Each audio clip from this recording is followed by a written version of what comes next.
ओम अज्ञानतिमिरान्धस्य ज्ञानाञ्जनशलाकया चक्षुरुन्मीलितं येन तस्मै श्री गुरुवे नमः। हरे कृष्ण। আজকের একাদশীতে আমাদের অনেক ভক্তরা এসেছিলেন, তার ভিডিও করা হয়েছে, পরে আপলোড করে দেবো। পুত্রদা একাদশীর মাহাত্ম্য। তো আমাদের অনেক ভক্তরা এখানে এসছে আমার এই স্টুডিওতে, যেখানে ভিডিও বানাই, ওদেরকে একটু দেখাই। হরে কৃষ্ণ হরে কৃষ্ণ হরে কৃষ্ণ হরে কৃষ্ণ হরে কৃষ্ণ হরে কৃষ্ণ হরে কৃষ্ণ। কই তুমি কই? হরে কৃষ্ণ।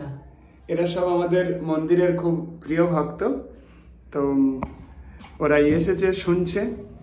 তো আজকের আমার আলোচ্য বিষয় হচ্ছে এই 2024 ইজিক্যাল টু 8, 2024কে যোগ করুন, 2 2 4 2 2 4 প্লাস করলে হয় 8।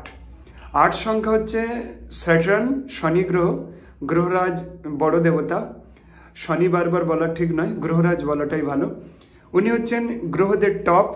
ওনাকে বৃদ্ধ গ্রহ বলা হয় জ্যোতিষ অনুসারে। বৃদ্ধ গ্রহ বলা হয় এই কারণে 360 ডিগ্রি কক্ষপথ পরিভ্রমণ করতে উনি 21 বছর টাইম নেন, খুবই স্লো। এবং ওনার একটা বলয় আছে, রিং, যেটা আমরা পড়েছিলাম। ওই রিংটা বড় দেবতা গ্রহরাজ যে হাউসে থাকেন, ওনার রিংটা আগের ঘরে এবং পরের ঘরে। মনে করুন আপনার 4th হাউসে শনি, 4th হাউসে শনি, এবারে কিন্তু ওর রিংটা 5th house and 3rd house, 3টা হাউসকে কিন্তু ক্যাপচার করে ফেলে। অর্থাৎ 3rd হাউস, আপনার বুদ্ধি ভালো হবে, আপনি ধীরে সুস্থিতে চিন্তা করবেন এবং খুব রিয়েল কথা বলবেন, লজিক লাগাবেন। 4th হাউসে গ্রহরাজ শনি থাকার জন্য আপনার বিদ্যাটা স্লো হয়ে যাবে, ওই সময় পড়াশোনার ডিস্টার্ব হয়ে যেতে পারে। আবার 5th হাউসে ওর রিং থাকার জন্য কিন্তু আপনার লাভটা খুব দেরিতে মিলতে পারে। এরকম বিভিন্ন রকম হয়। তো এই বছরটাতে যাদের যাদের শনি গ্রহ অষ্টমে, হরে কৃষ্ণ হরে কৃষ্ণ, যাদের শনি গ্রহ অষ্টমে আছে, ট্রানজিটে গোচরে যাদের শনি অষ্টমে চলে আসছে, যাদের সপ্তমে চলে আসছে, হ্যাঁ, তাদের কিন্তু অনেক সমস্যা হবে। যেমন সিংহ রাশির ব্যক্তিদের কিন্তু খুব সমস্যা যাবে। এবং সিংহ রাশির ব্যক্তিদের সমস্যা হবে। বৃশ্চিক এবং মেষ রাশির ব্যক্তিদের সমস্যা হবে, ভালো রকম সমস্যা হবে। এটা এইভাবে বলাটা উচিত হবে না, বাস্তবে সেটা ফল প্রদান নাও করতে পারে, কারণ কুণ্ডলিটা দেখতে হবে ওখানে কি বলছে। শুধু এই রাশি লগ্ন ধরে ভালো মন্দ বিচার করা যায় না। যাই হোক, এই বছরটা যাদের শনি যাদের খারাপ, শনি যাদের ডিস্টার্বে রয়েছে, তাদের প্রচণ্ড খারাপ যাবে, সব কিছু স্লো হয়ে যাবে, ভাগ্যোন্নতি বাধা পড়বে, প্রাপ্তি আসবে না, এবং কোনো কিছু চরমে গিয়ে ফিরে আসতে হবে, এগুলো ঘটতে থাকবে। আমি অ্যাস্ট্রোলজিতে গোল্ড মেডালিস্ট। আমার গুরুদেব, আমি কেটি করেছিলাম বাগবাজার থেকে, গোপাল ভট্টাচার্যের কলেজ থেকে, এবং আমি জ্যোতিষে গোল্ড মেডালিস্ট হই শান্তনু দে, ক্যান্টনমেন্ট, দমদম। উনি একজন রেলের সার্ভিস করেন, প্লাস উনি একজন লেখক। উনি আমার গুরুদেব, ওনাকে আমি প্রণাম করি, দুজন গুরুদেবকে প্রণাম করি। তো যাই হোক, এই ব্যাপার।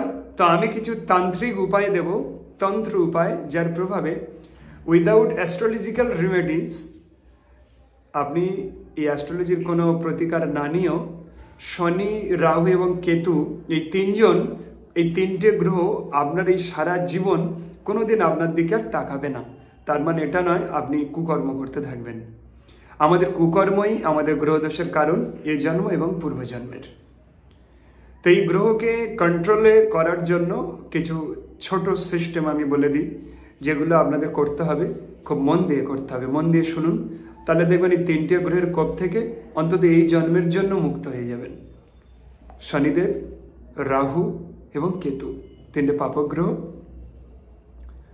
কি করতে হবে? আপনার কোনো ব্যবহার করা পুরানো চামড়ার জুতো, লেদারের কোনো জুতো আপনার থাকতে হবে, এবং ওটা ইউজ করা হতে হবে, পুরানো হতে হবে।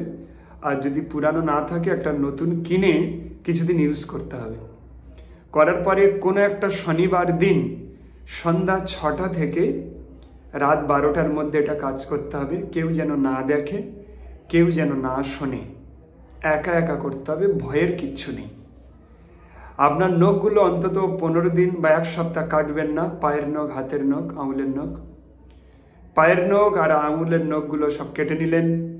নিয়ে আপনি একটু কর্পূর কিনলেন, আর একটা কালো সুতো কিনলেন, আর ওই জুতোর উপরে আপনি নখগুলো রাখলেন, তারপর কর্পূর দিলেন, দিয়ে আপনি সেট করে জ্বালিয়ে দিলেন, দিয়ে যতক্ষণ জ্বলবে ততক্ষণ আপনি ওখানে বসে থাকবেন। জ্বলছে জ্বলছে জ্বলছে, সে 20 মিনিট হোক বা আধ ঘন্টা হোক, জ্বলে যাওয়ার পরে অবশিষ্ট যে জুতোটুকু পড়ে থাকবে ওটাতে ওই একটা কালো সুতো বেঁধে, কালো দড়ি বেঁধে আপনার এরিয়াতে কোনো বাবলা গাছে বেঁধে দিতে হবে। এটা গ্রামে খুব ভালো সম্ভব হবে করা, শহরের লোকেদের অসুবিধা হবে। গ্রামে গিয়ে কোথাও বাবলা গাছ দেখে এসে করে আসতে হবে, কোনো আত্মীয় স্বজনের বাড়ি বা কারোর আগের কোনো দেশ বাড়ি থেকে করে আসতে হবে। এর আর কোনো অপশান নেই। বাবলা গাছ না পেলে কি করব কেউ বলবেন না, এর আর কোনো অন্য অপশান নেই। এটাই এর ফার্স্ট অ্যান্ড লাস্ট অপশান। এটা আপনাকে ওইভাবে বেঁধে দিয়ে আসতে হবে, একা একা কেউ যেন না দেখে। যদি দেখেন লোক আসছে তাহলে ঘুরবেন, আপনি কিছু জানেন না, এরমভাবে ঘুরতে থাকবেন, আপনি কিছু করতে আসেননি। ও চলে যাওয়ার পরে টপ করে বাবলা গাছে বেঁধে দিয়ে ঝুলে দিয়ে চলে আসবেন। এটা যদি আপনি একবার করতে পারেন, আবার এর কন্ডিশন আছে, এটাকে নেচার আপনাকে করতে দেবে না। যেমন আমি নিজেই একবার করতে পারিনি, একবার করতে না পারলে আর করতে পারবেন না কোনোদিন, আর হবে না। কি করতে হবে? আপনি নখটা কেটে নিলেন, হাতে রাখবেন, কোথাও গুঁজে রাখবেন না কাগজে মুড়ে। আপনি কর্পূরটা কিনে এনে দেখবেন নখ গায়েব হয়ে গিয়েছে, আমার এটা হয়েছে। বা আপনি ভাবছেন জুতোটা নিয়ে আসি, জুতোটা ওইখানে রাখা আছে, তারপর যাচ্ছে, একদমই নয়। আপনি ফার্স্ট কর্পূর কিনবেন, কর্পূরটা সামনে রেখে দিয়ে নখটা কাটবেন, নখ আর কর্পূরটা একসঙ্গে নেবেন, নিয়ে জুতোর কাছে যাবেন, জুতোটাতে ওটা রেখে সব চোখের সামনে করতে থাকবেন। যদি আপনি একটাও যদি আপনার চোখের আড়ালে ফেলেন তাহলে সেটা আর খুঁজে পাবেন না, এমনকি ওই কালো দড়িটা পর্যন্ত। পরীক্ষা করে দেখুন। আর কেউ কৌতূহলী হয়ে এগুলো করবেন না যে আমি এটা ওখানে রেখে দেখি কি হয়।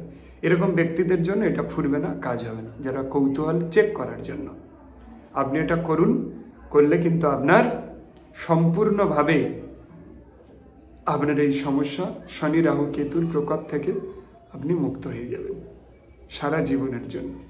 প্রত্যেক বছর প্রয়োজনে একবার করতে পারবেন, একবার যদি সাকসেস হয়ে যায় বছরে একবার করে করতে পারবেন।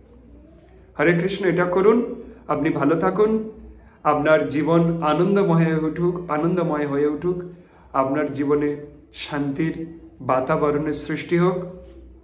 আপনি প্রত্যহ 4 মালা করে হরে কৃষ্ণ মহামন্ত্র জপ করুন। হরে কৃষ্ণ কৃষ্ণ কৃষ্ণ হরে হরে, হরে রাম রাম রাম হরে হরে। 4 মালা হরিনাম জপ করতে 30 মিনিট লাগবে। আর কি করবেন? আর প্রত্যেকদিন গীতার একটা করে শ্লোক পাঠ করুন। আপনি দেখবেন আপনার জীবনের কোনো দুঃখ কোনোদিন টাচ করতে পারবে না, আপনি ভালো থাকবেন। আমাদের মন্দিরে অনেক ইয়াং জেনারেশন এতে যুক্ত, সবাই সুখী এবং শান্তিময় জীবন অতিবাহিত করছে। আপনি এটা অবশ্যই করুন, আমার এই টোটকার সঙ্গে আপনার জীবনে এটা অবশ্যই জুড়ে নিন। আপনার আমিষ নিরামিষের কোনো প্রশ্ন নেই, শুধু এটুকু আপনি পালন করুন, দেখবেন জীবন সুখময় আনন্দময় হয়ে উঠবে। হরি বল, হরে কৃষ্ণ।